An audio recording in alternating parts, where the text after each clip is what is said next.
Awesome, man. Welcome to another episode of the Grief Let's Talk About It podcast. As you guys know, we are bringing some amazing people to the table. And, in this episode, if you guys saw the last one with Faith, and hopefully you guys enjoyed that and everything, I am bringing on some more amazing people for you guys. And today we have some really, really great guests for you guys. We got the host of the Happily Never After podcast coming on here to talk about all the great things that they're going to be talking about and the work that they're doing. And also, like as I said before, they're colleagues of mine, they're friends of mine, and these guys are out here rocking. I mean, when I say rocking it, these guys, they're out here rocking it. So without further ado, but before I get started and I bring them up here, let me just remind you, if it's your first time tuning in, go over to the YouTube channel, hit that subscribe button, hit that bell notification so you'll be notified every time we drop a new episode. And before I bring my guest on, I just want to remind you that this is for educational purposes only.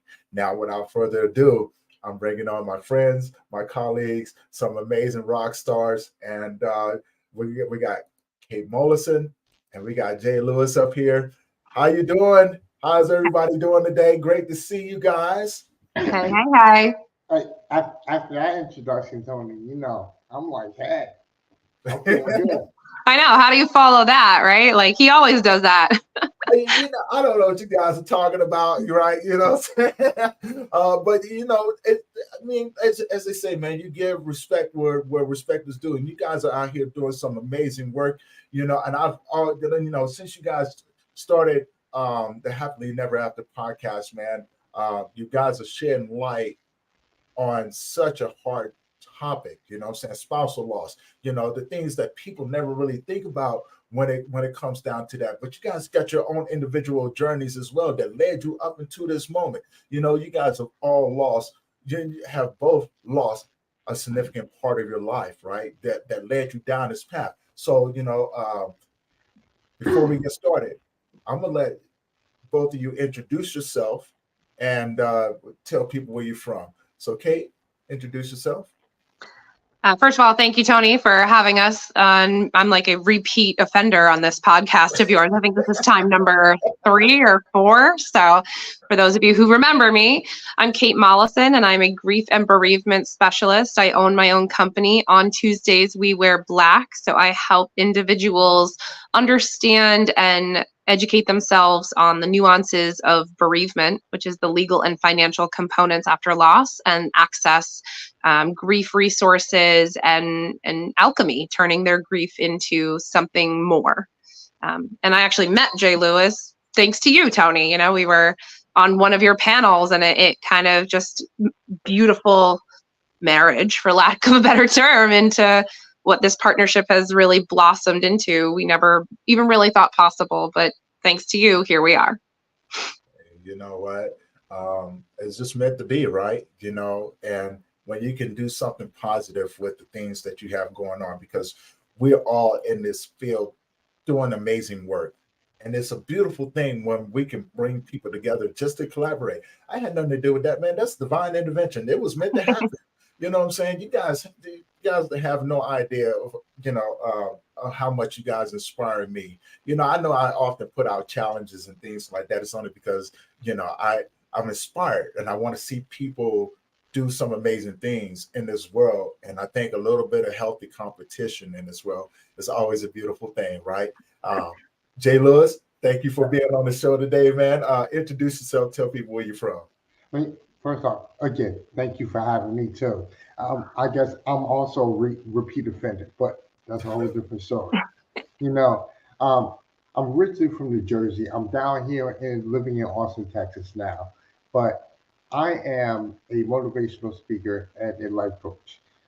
My specialty is talking about how to empower yourself after the grief you've gone through.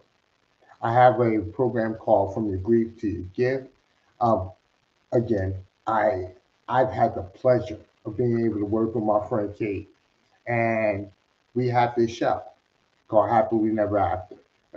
The reality of it is, yes, we've both been through some things, and we've been able to kind of marry our circumstances together and be able to go forward with it. So, I think there's a lot there that we can offer in that respect.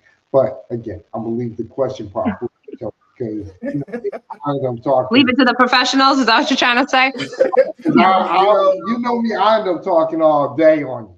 So it is all Well, it no, is I all think it's good. just so interesting because Jay and I have very similar experiences, but also like incredibly different experiences. And this whole thing kind of started because we originally started talking about the gender lens, like how the experience of widowhood is different for men versus women. And that conversation kind of evolved into an introspective of those experiences. And then we found those alignments and those similarities. And we realized that we're incredibly isolated within grief, as you know, right? Like grief is so like isolating. But then to take the spousal component and you're even further removed, and then now to find someone who speaks the language of grief, speaks the language of widowhood, and speaks the language of a similar experience was so incredibly validating. It was a no-brainer. We were doing, we'd be doing a disservice to everyone else out there if we didn't share this information. We have to shed light on the experience because otherwise we're gatekeeping, and that there's no point in that. That's very, very true. and also to kind of add on that, the way our circumstance worked out, it kind of morphed organically. And the reason why I want to bring that up is because when you do go through widow or widower's experience, the first thing you are is withdrawn and you have no idea what kind of person you are. Like Kay said, when you have somebody who can give you that kind of familiarity and can understand you, and then, you know, you're now exploring the new person you are. And the good thing is you now have someone who can hold your hand, who can be empathetic because they are also going through it. They've been through the experience. It allows you to be able to, again, find yourself again. You know, And I think about like all of the conversations we've had, right? Like even in our days that we're recording, some days we don't even end up recording because we just end up commiserating, right? Like that shared voice, that shared experience where we have a plan and we come in and we start, to talk about a topic and we end up turning off the recording and going off the rails because it's an off day, which grief can do, right? Like it can completely derail you. And how many times, Jay, have I had to reschedule on you because of either a grief hangover, as I like to call it, or the kids or whatever. And you're just so flexible and understanding. You always say like, don't even sweat it. I understand. And that's not a platitude. Like you actually understand. So to have someone just completely validate you and see you and then be able to share this experience collectively with someone who gets it, like what an incredible opportunity. I mean, same thing. Seriously, it's like I'll call Kate because look. Not only has she had her circumstances, I've had my meltdowns, and when I have them, I'll call Kate and I'll just be like, "Look, today's not the day to do it," or I'll text her and she'll same thing. Fine, no problem. Let's just reschedule a date, figure it out, and go from there. This this is the type of circumstance that, again, it allows us to be able to speak to the audience in reality, to let them know, hey, listen, things happen, circumstances happen. You are going to have your days, and that's okay because you are you're going through something right now, or you have just entered something that is going to affect the rest of your life.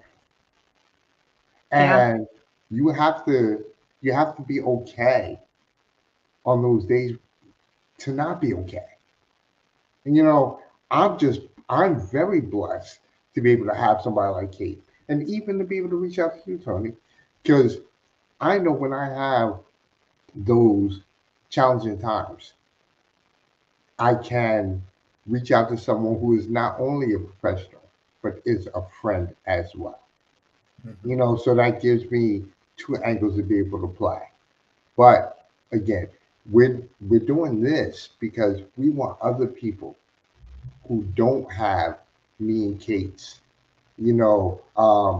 professional experience or camaraderie to be able to know they can still get through this challenging period. Right. No, definitely. And you know what? Um, Man, that is crazy because we all are friends, and colleagues in this grief world, right? And it's funny how we all met. I met JLEWIS at the last conference that I was doing, and we just kind of well, actually, we met before then. We met before then from Mike MC. Big shout out But to Grief Tribe men out there doing good things with men. Another men's grief group, and met Kate through the panel discussion, and we've been rocking ever since then, right? And to see the merger, the collaboration that you guys are doing, which leads me to my next question: how did you come up with the name Happily Never After? And, that's all Kate. what's the meaning That's behind it? that's all Kate. I'm not even going. No, I won't let you do that. It was a collaborative effort. I think it was several evenings of late night texts back and forth where, we're like bouncing ideas off each other and really trying to just hit the nail on the head for the essence in what we're going after, right? Like there isn't anything out there, a resource, at least that I can find, that exists the way that we're approaching this, that gender lens, the cultural lens, the geographic lens, the experiential lens. Like there's nothing out there that really dissects the experience and brings those two filters overlapping. Mm-hmm. And so when we were looking at titles and we were talking about things, I would suggest a phrase or something because I'm, a romance literacy type of person. I'm a poet, a Renaissance man, if you will. And, those types of play on words just come to me naturally. And I would suggest something and he would like it. And I'd be like, okay, hold on. Let me Google that and see if something exists. Like, no, crap. Something like that is very similar. No. And so then we would come back and be like, can we shift that? And is there a way we can still use part of that? And then we were talking about like subtitles, like secondary titles and like, but we don't want it to be too wordy. And then we came up with a whole bunch of titles and there was a running list. And then it was a matter of like, all right, you go to your people and you find out which ones they liked. And I went to my people and then we kind of came back and it was pretty unanimous as to, the beta test, if you will, which title was really well received. And it made sense because we all think that when we get married, it's going to be that fairy tale. Mm-hmm. It's that happily ever after. It's that, one and done. And for both Jay and I, it was our soulmates. It was that one person who was supposed to be our forever. And not to say that our relationships didn't have their respective problems, but to say that that was our person. We had found that. And then to have it taken away from us, not from divorce or not from infidelity or not from other than like tragedy. This was taken from us. So it is a happily never after because we're talking about all the what could have beens, what should have beens, what we're now experiencing, this new normal. And we wanted to make sure that people really understood when you lose a spouse, and not that it's any more important than any other type of loss, but when you lose a spouse, it really is just an overhaul of your entire way that you navigate the world, from your identity to your routines, to the way you eat, to the way you sleep. It completely changes everything. And it is not the fairy tale that we all hoped that we had found. Right. And you know what? To kind of ride on that before you get into anything, Tony, to kind of ride on that, what was interesting is you find that your world, more so for a woman than for a man, your world unravels. Because I think me and Kate were talking about things like dealing with the name change, dealing with different aspects of things, like filing taxes, like things you don't think about that are just everyday minutia until you go through the journey. And it's crazy because, again, the title, Happily Never After, when these type of things start to happen, you now start to realize that it is happily never after, because unfortunately, it's only while you're married that the situation is is not chaotic, not as chaotic. Put it that way. You Yeah, it's a know, shattering of that, rose-colored glass, and it's a complete like awareness and acceptance of the harsh reality that is widowhood. absolutely. And here's something else that people don't know, right? And I just want to put that out there. You guys got a lot of similar. You guys got a strong similarity, and I think that's where that connection really binds itself in. You both lost your spouse to a medical condition, Yeah. right? Both of you, and so and to me, like when I think about that, I'm like, wow. I can see that, right? So when we talk about the happily never after, it's like a little bit of backstory, right? Like people who don't know, yeah, you guys don't, you got to go back and check out the episodes. JLEWIS lost his significant other to a medical condition, just as well as Kate. And so their stories are truly impactful and powerful. So go back and check those out because you just never know what you guys might learn, right? And the struggles that they've had to go through along there. Kay comes from a place where she said that she broke down, and JLEWIS, you did the same thing. You had to deal with the step family, you know what I'm saying? All of those different things that no one really thinks about. And then it was the reality of, whoa, you know what I'm saying? Here I am angry, but this person just lost their child. Right. And so you went from taking it personal to understanding and being that person that could observe, and then taking that and going, you know what? It's not about me. Kate, you did the same thing because you had to go back and be a mother, right? You know what I'm saying? As well as JLEWIS. JLEWIS had to come back and be a father too, single fathers, both single parents. See, the similarities are Solo parent. Go check out the episode we just did. We just did a whole episode where we talk about the vernacular and the differences between single parenting and solo parenting. And so I'm not going to give away too much. I want people to go check out the episodes. But yeah, so like I lost Craig due to medical negligence, and JLEWIS unfortunately lost Kim to the medical condition. And even in those differences and negligence, that's what I was just going to say. Even in those differences, there was still some like crazy aligned similarities in how everything transpired. Right. And even though we have that could have been its own show, but we told our stories, right? And we told those experiences and how we got here, but we're not necessarily using that even as the cornerstone of the message. It's a thing we have in common. It's a thing we talk about. It's a thing we want people to have visibility and acceptance and accessibility to. But we're running the gambit when we talk about widowhood. It is so much more than just the how. It's the what. It's the real meat and potatoes of the experience. And the one thing we don't want to do, we don't want to make the show totally about our stories. We want to make the show about the fact that our stories are reflective of what is going on in society. Especially because of the fact that, like you said earlier in the podcast, people don't talk about this. Look, this is a very taboo subject. Right. When you are, when you've lost your significant other, especially me and Kate were talking about the gender differences. As a widow, there's almost an expectation of at some point you're going to be without your significant other. The expectation is not it's not the same as a widower, but you don't share the understanding of that situation. Widowers, sometimes we do things differently than perhaps widows do. And the way we go about things, men don't talk about their losses. We truly don't. And when you lose somebody who is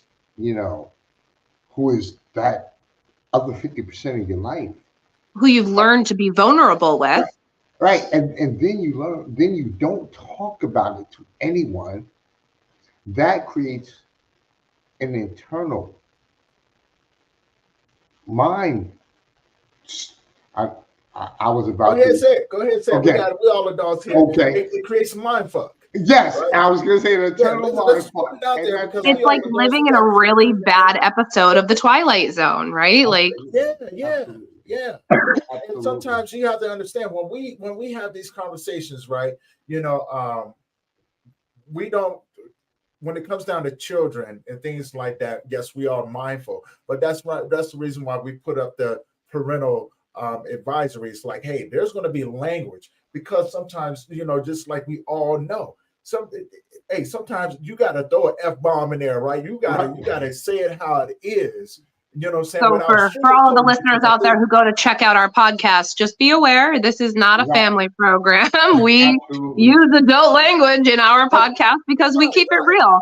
We are authentic to ourselves. We're authentic to our experiences, and sometimes our experiences are what the fuck? Like, And you know exactly. what? And it's not like Kate and I are just F this, F blah, that, blah, blah, blah. Right. We're not trying to make a rated X episode. We're Right. definitely trying to keep PG-13. But again, But sometimes the situation calls for a what the fuck. It does. Yeah, well, a lot of times, like when we're going through grief, right? The experience of grief itself is a what the fuck moment. Yes. Right? You know what I'm saying? It doesn't matter and trust me, when you've experienced several losses, the different types of losses and things like that, there's some that you can sit around and you think to yourself, like, this is normal, right? You know what I'm saying? Grandparents, parents, etc., things like that. Does not change the way that you feel about it, right? You know what I'm saying? It does not change the relationship and things like that. But before we get started, before I start, we got a few people tuning in over here on Instagram. I want to say thank you guys for tuning in. How y'all doing? If you guys have any questions or comments for the two hosts over here, please, put them in the comment section. We'll address those, and everybody else who's tuning in on LinkedIn, Twitch.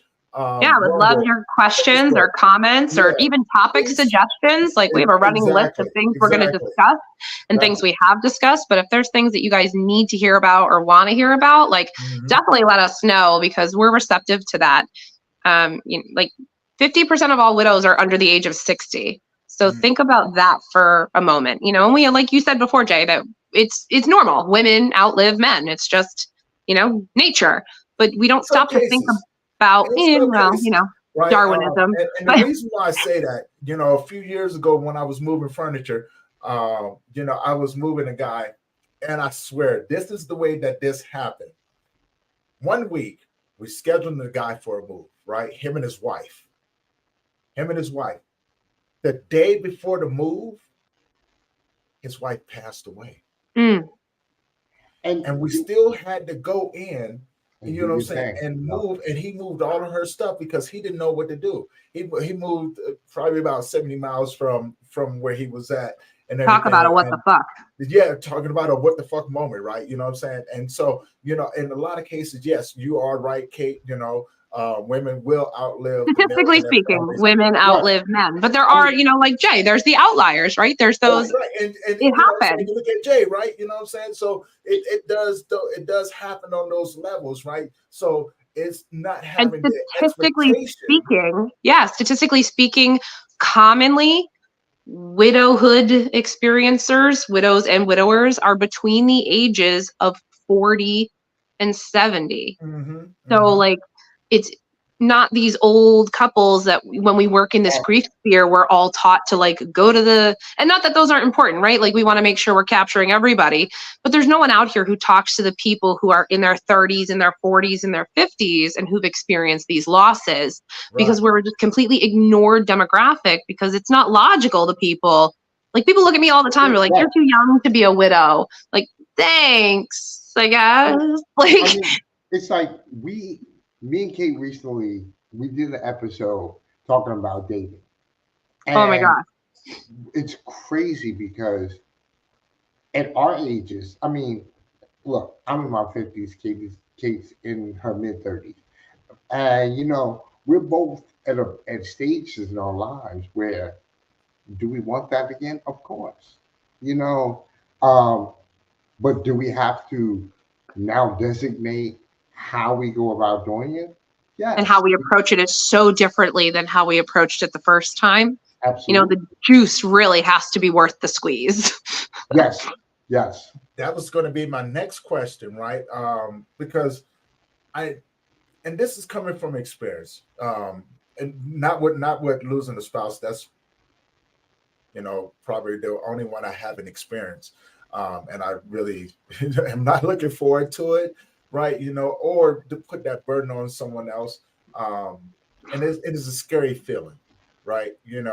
And so someone asked me, and there was some real talk about, if I could have another child, would I?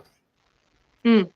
I thought about it for a minute. It's a little bit different of a scenario, but I think the same fear is still there. I thought about it for a minute. Tony, I said, hold on real quick. Go ahead, man. I don't. I said no. And they said, why not? I said, because I don't know if my heart could take if I lost another child. Right? I don't know if I have it in me. You know what I'm saying? Right. To bring another child into the world with the unexpected. Too big of a gamble. Right. It's like Absolutely. a gamble, right? You know what I'm saying? Because life has taught me, right? You know what I'm saying? I've had really crappy luck when it comes down to children. I got 2 girls out there that I was never able to be a father to because life said, oh no, Tony, no, you're gonna have to walk away from them because we're not going to permit this, because you're gonna have to make a choice whether or not if you want these children to be a part of this life, and if so, you know what I'm saying, what sort of life are you going to give them to? I had to make some really hard decisions. Then I ended up losing one when I got myself together, right? You know what I'm saying? It was like, oh well, kick you when you're down, right? So it's a deep embedded fear, right? And I'm not afraid to admit that I am scared to death. I am scared to death that it may happen again. I don't know who I would become. I respect that so much. Like, I have such reverence for that. That same question I would pose, that was posed to me. Is there a sense of fear, that comes along with wanting to start over with someone else? Is there a sense of vulnerability, trust? I mean, because you have a wall, right? You've already experienced that loss, and as hard as it may be, walk us through how that approach would be, right? I just wanted to say this. First off, let me explain. I'm in my 50s. I'm not having no more kids. I'm sorry. My kids are I'm in my already. 30s. I'm not having any more kids either. I'm almost 50. I'd be 50 this year, right? You know what I'm saying? But it's, I'm coming from a perspective. I've already lost a child. Yes. Right. Well, I've already been labeled a deadbeat dad to the 2 girls that I have because of the situation of my life. And I'm not making excuses. I'm not saying that it was the best thing, and maybe I could have made better choices, but life said no. And I knew right then and there that I could not bring a child into the world, into the life that I was living, because I barely survived. Oh, Tony, listen, I understand. Well, you know what? If I had a desire, I don't believe I would, because one, first off, the 2 children I have, they're miraculous girls. And the second thing is, I'm gonna tell you something. When me and Kim made those babies, it was just an incredible situation. Now, that's also not to say that I may run into another young lady who is the love of my life, and she may say to herself, look, I want children. I definitely don't believe that I'm going to be at that point. But, if I did have that mindset, I still have to think about it, like I said, because I think the question that Tony's asking is not necessarily about children, but it's more about, like, would we do the relationship again, right? Like, whether it be marriage or long-term, commitment, partnership, companionship.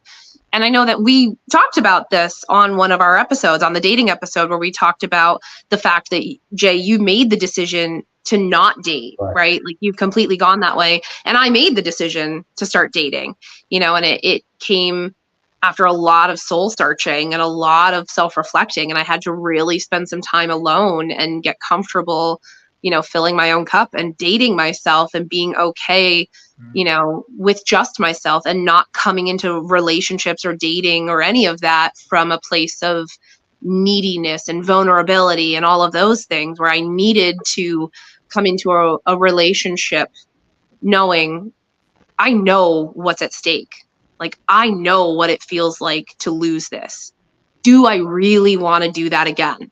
And again, statistically, like, it is a higher likelihood that I will outlive the companion. So, I'm seeing someone, it's pretty serious now. And I said to him, I was like, you better plan to outlive me, because I'm not doing that again. Like, and it was meant a slightly tongue-in-cheek joke, but my goal is to live to 100. So far, so good. So he's like, all right, I guess I have to, go to 99 or go to 101. I mean, and so it's a matter of, like I told him, it's a really hard conversation, and not a lot of people are receptive to hearing that. Like, listen, 1, I have children I'm not having anymore. 2, I have no interest in getting remarried, because I've been married and it was the dream. And there's nobody who can meet that benchmark. I'm absolutely open to companionship, relationship, having another like person, right? And having that love of your life. Like, I believe that you can have multiple loves and deep, true loves, and finding that person, they have to be really secure and healed and well within themselves to know that they're not in competition with your dead spouse. Like, there has to be no jealousy. So finding that person is even harder than dating in general, because dating sucks to begin with. But then to find someone who is not only receptive to your baggage, but understands they're in a very weird polyamorous relationship between you and your dead husband, it takes a big man to find someone who's comfortable with that. And so I am incredibly grateful and fortunate to have found someone who understands that role and holds reverence and space for Craig, and says his name and incorporates his traditions, and, honors him, and knows that he's not taking Craig's place, both for me or for my children, but just understands that the reason he gets access to me is because of Craig. And there's such a honor that this person that I'm seeing holds. But it was a long journey of self-discovery and self-filling of my own cup to decide, would I do that again? And it took me really discovering, after some, missteps, and the wid-ho phase is very real, for women anyway, the wid-ho phase, that widow's fire. Again, one of all of those vernaculars that they don't talk about outwardly and publicly. Like, men, it's very common to and I don't mean to stereotype, but for men, it's very common to go find companionship through physicality. It's taboo if women do that. Like, we're not supposed to be sexual beings. But the fact of the matter is, to need physical touch, to need companionship, to need love and affection, and then have that blossom into emotional connection and relationships. And yeah, maybe they weren't all the best choices for dating, but they taught me things about myself, and they got me to the place of yeah, I would do that again, even knowing what's at stake. Mm-hmm. I just know I'm going first this time, because I ain't doing that again. But, it's interesting, because me and Kate were actually talking about that. See, I think a lot of widowers go through this type of thing. They look at the physicality, like you said, of a situation, and then they make the mistake of believing that physicality is worth an actual relationship. And you'll make a mistake and get into a circumstance that you will now later regret. And you now have 2 forms of grief. The grief of your original loss, and the grief of having to navigate a relationship that, you just don't care for any further. Well, even I know you talked about the replacement of that relationship, right? Like, you had said that it's typical for men because, women tend to default to that caretaker role for their spouses. And when a man loses his wife, his significant other, he seeks those relationships that will fill those voids, that will do those caretaking things that are then amplified by grief. And that sometimes can, I don't want to say trap you, but put you in relationships that are either less than ideal or detrimental. They can trap you, right? The woman who, is less than ideal for you, and she may mean well, and I'm sure she's a good person, although there are people out there who take advantage of widows and widowers, and like, oh, they've got the paycheck from the spousal benefits or the life insurance, or those people are real. Trust, I've met them. And we encounter those relationships, those vultures, and we're already so clouded by our own grief. It's hard to like discern the authenticity in people, and then doing that self-discovery, like it's a really hard journey. So I'm just grateful to be able to share these experiences with the world and help demystify some of it for people. Seriously. Because it's like, listen, a lot of the situation are the fact that you're going to have them, but now it's about being lucky enough, especially with the type of show that we have, to understand that there is a way to look at what you're going through. If you're going to make the choice to date again, understand the ramifications behind that now. And how can you set yourself up to succeed in a way that like is less detrimental, like don't lead with alcohol necessarily. Don't self-medicate with drugs. Like really do some time to be self-reflective. And I hate that platitude of, you can't love anyone until you love yourself. But you have to do a little bit of, you know what I mean though? Like, I think that's a load of crap. But to a degree, it's that like, it's not necessarily about loving yourself, but it's about knowing yourself and being comfortable with being uncomfortable, being comfortable with being alone. That doesn't mean you're lonely. It means that you are okay going out to dinner by yourself, or you don't need to go on a date on a Saturday night. It's okay that you sit at home and have nothing to do and just, pet the cat. It is okay to go to that concert, even though you can't find anybody to go with you. You want to go, have those experiences, live your life to the fullest, but don't depend on anybody else. Fill your own cup first. And then when you find those relationships, I promise you, so much more you will get out of that. And you really do live once you learn to live with yourself. The other good part about that is once you find and discover yourself, you will also discover what it is you don't want and what it is that you do want. See, initially, I was 18 when I got with him. You were a baby. I was a baby, and it was just like, we grew together to find out what our situation was.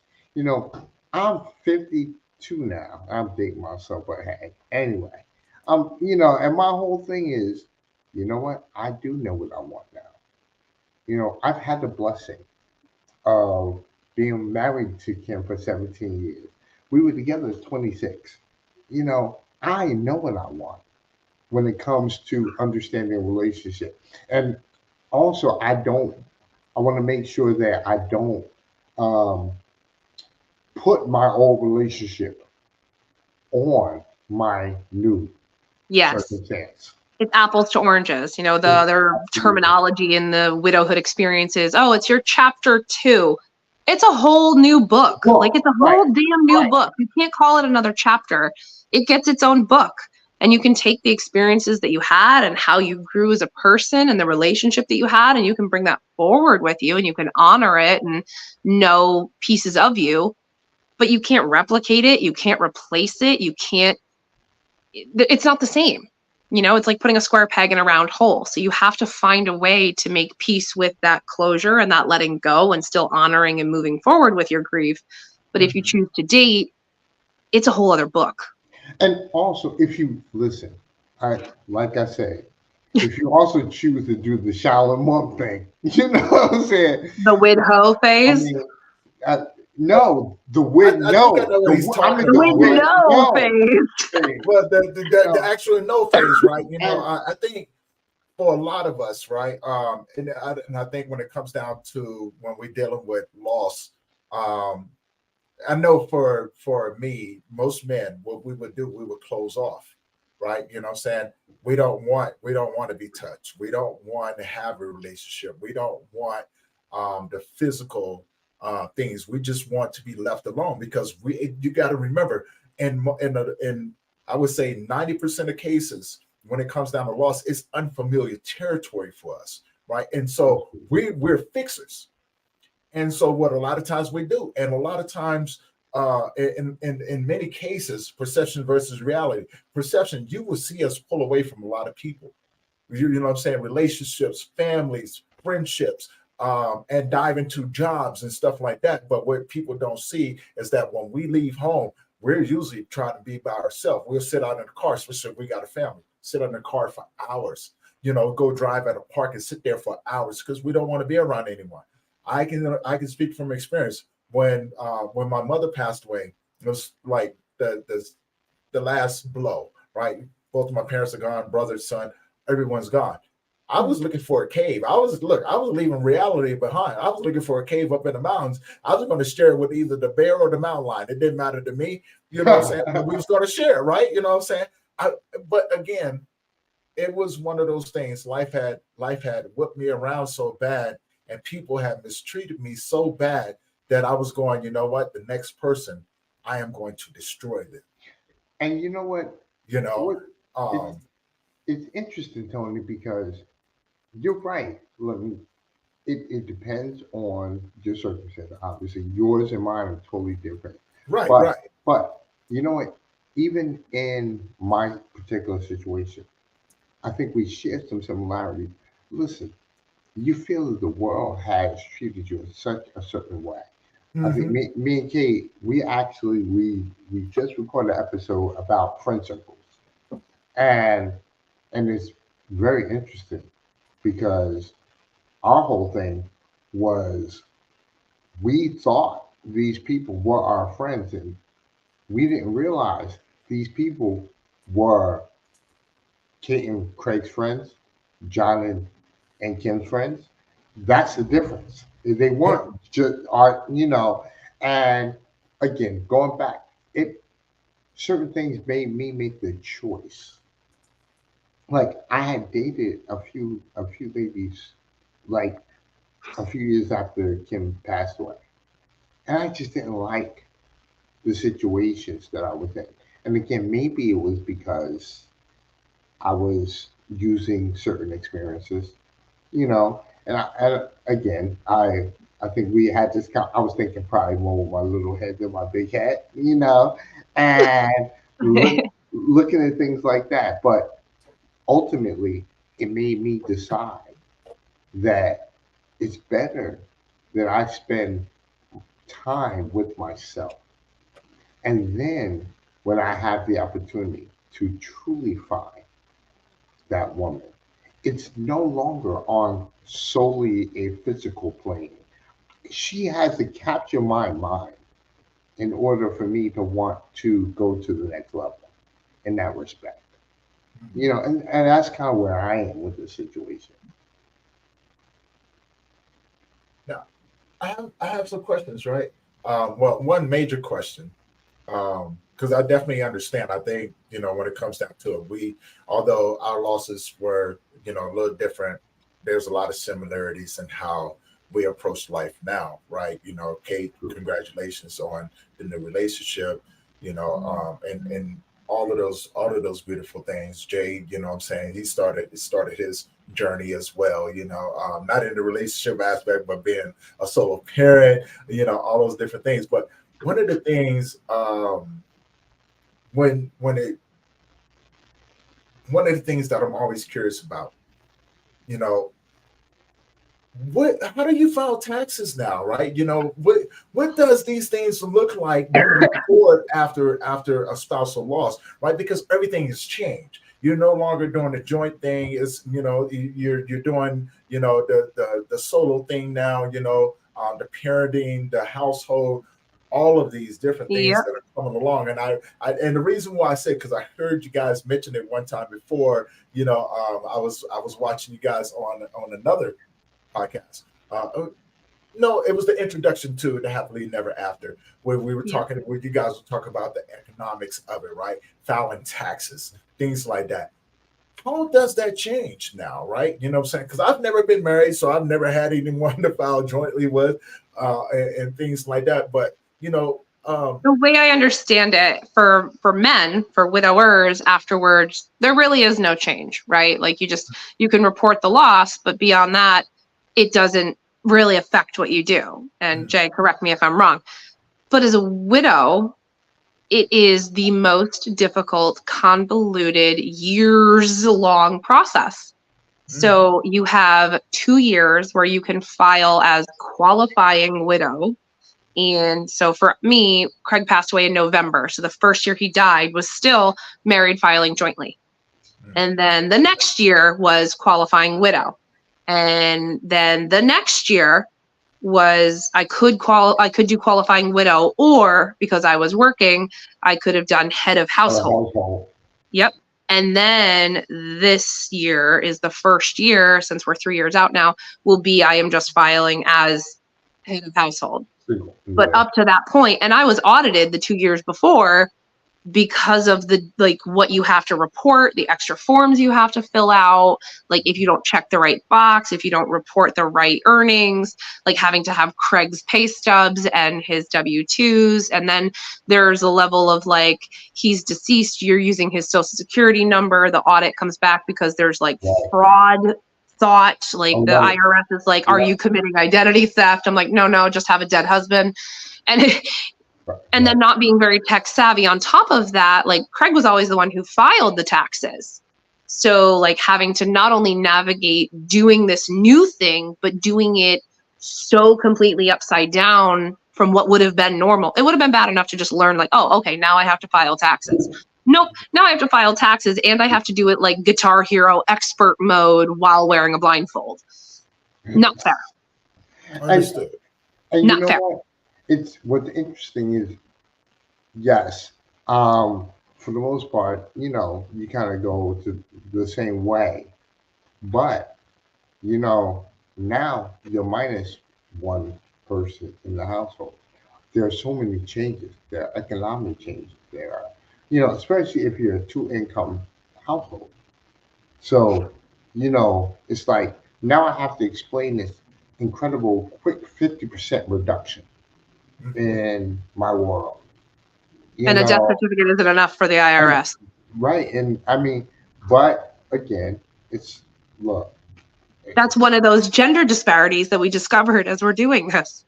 Seriously, either way, I think both of us advise simply get an accountant. Hire a CPA.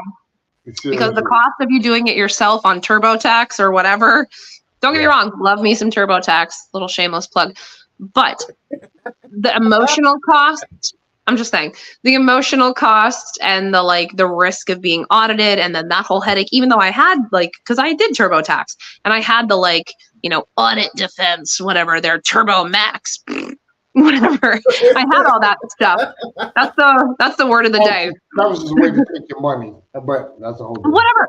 So I had all that stuff. And even though they helped me navigate the audit, it was still the headache and the stress of going back through the paperwork. And then it's opening all those wounds of oh my God, now I have to open the box that had Craig's W-2s in it. And oh my God, there's the death certificate and blah, blah, blah. Now I'm in the file cabinet and, knee deep in a box of Kleenex.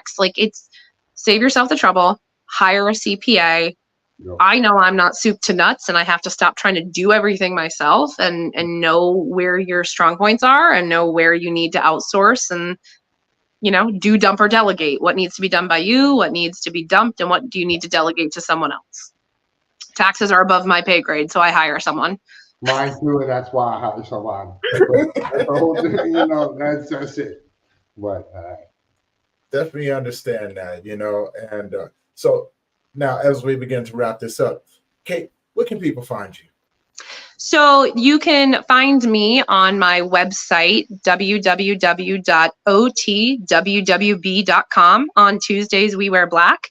You will also find a link to my blog and to our podcast on that site. And there I have several free resources, all of my events and programming that are happening in Connecticut and virtually. So definitely check out the site. I'm on LinkedIn, I'm on social medias, Instagram, Facebook, and I'm trying to start a TikTok. So if anyone knows how to do the TikTok, it would be helpful for someone to show me how. Got you. And JLEWIS is up there too, right? Right. So yeah, I mean, welcome aboard. When you get on TikTok, there's a lot of things that we got going on. I just figured I just went live with Mayor Roffler, the founder of Surviving Sibling Podcast. Yep. She does a lot of great work. I'm going to be on her summit as well. That reminds me, before we move on to JLEWIS, you got a conference coming up too, don't you? I do. I'm actually really excited. So I am organizing a grief and bereavement conference in Connecticut. It will be available for purchase afterwards. So anyone who can't be here in person for the conference, they can purchase the recording and still get the benefit from it.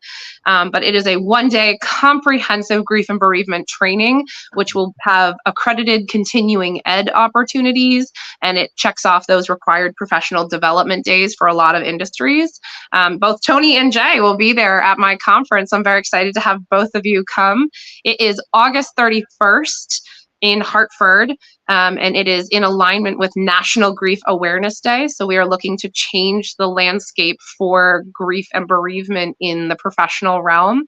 There's nothing like this that exists currently. So come join us, come to the conference. All of the tickets will be available on Eventbrite. Pre-sale starts May 1st. So keep your eyes posted on my website for all those details and come help us change the landscape of grief.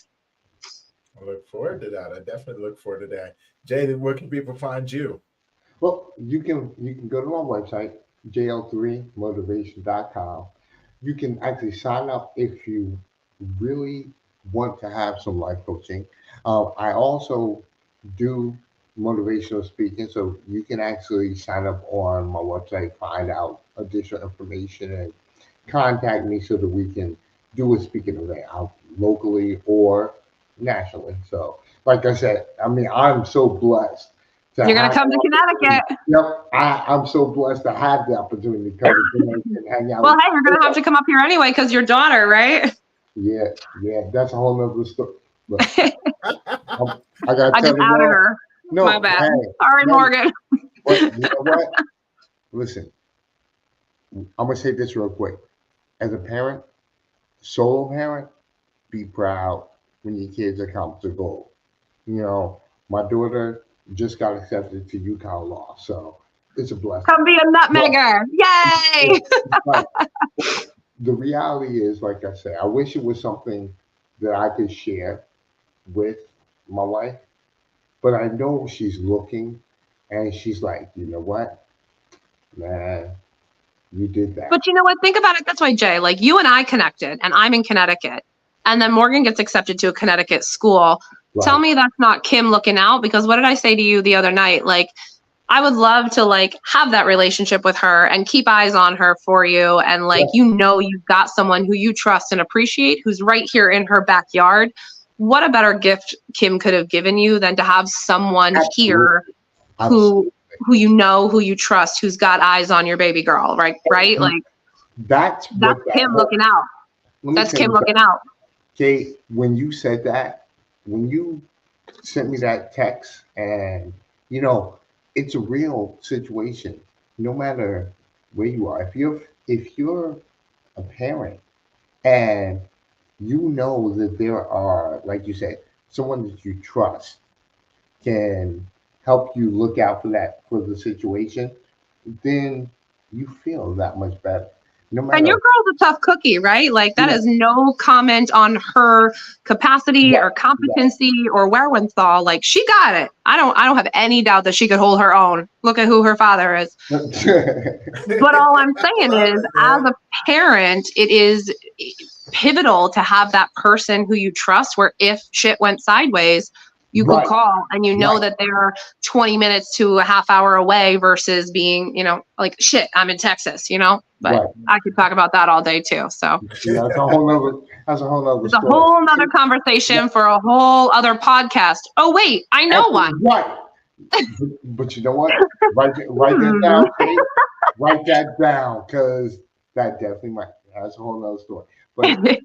But come check out Happily Never After. It is available where all of your favorite podcasts are streaming. We just got picked up by Apple Music, which is super exciting. So we are on Spotify, iHeartRadio, Pandora, Apple Music. So literally where your favorite podcast streams, you can find us. The easiest way is to go to our websites where it is available, direct link there to the Exvadio Media Group. So shout out to my producer, Eric, for putting that podcast together for us. And thank you again, Tony, for having us and spotlighting this endeavor and for bringing us together and opening the door. I got to say this real quick before we go. Look, our show, it's not only is it an experience, but you're looking at it from two different sides. So,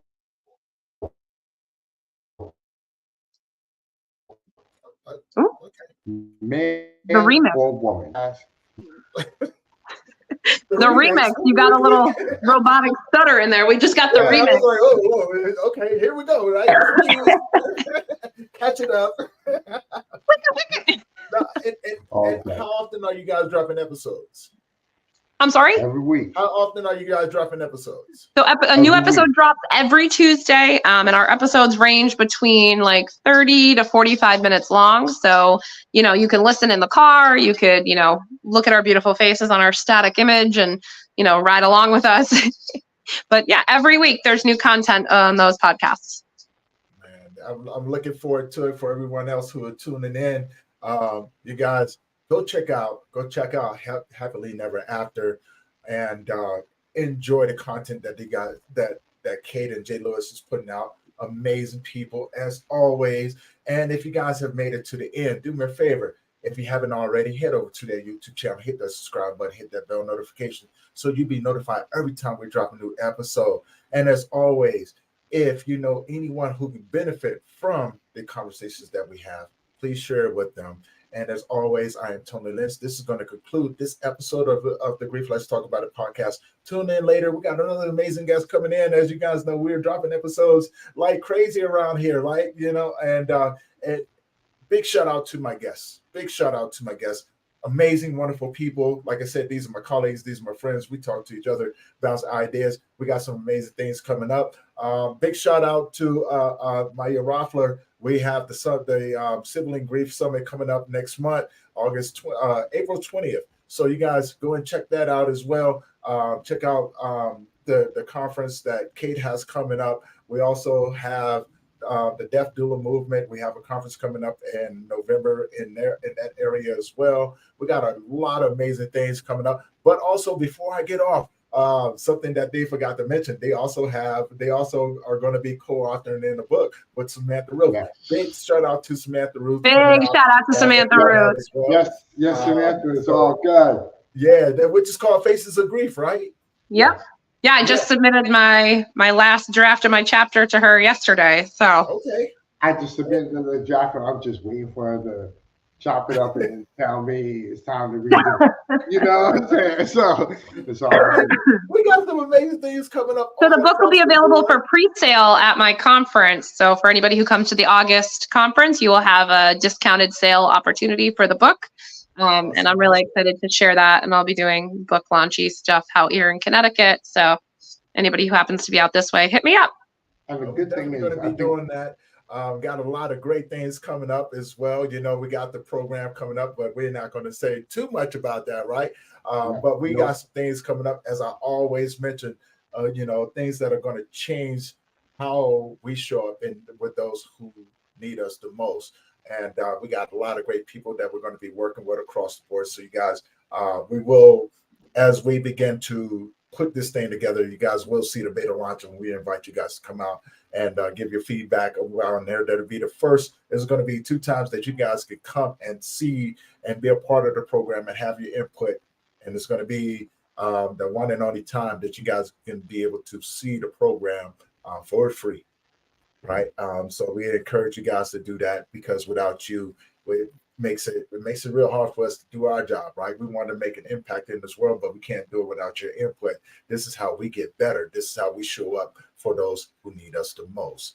And with that being said, I am Tony Lynch. This is going to wrap up this episode of the Grief Let's Talk About It podcast. I want to say, for everyone who's been tuning in on Instagram, LinkedIn, Facebook, Twitch, and Rumble as well, we want to say thank you guys for tuning in. And like I said, big shout out to my guest today. Until the next episode, guys, thank you so very much for doing this today, and making this a really, really beautiful episode. And so you guys can always go and check them out, check me out as well. And with that being said, this is Tony Lynch, and we're signing off. Till next episode, guys, have a great one.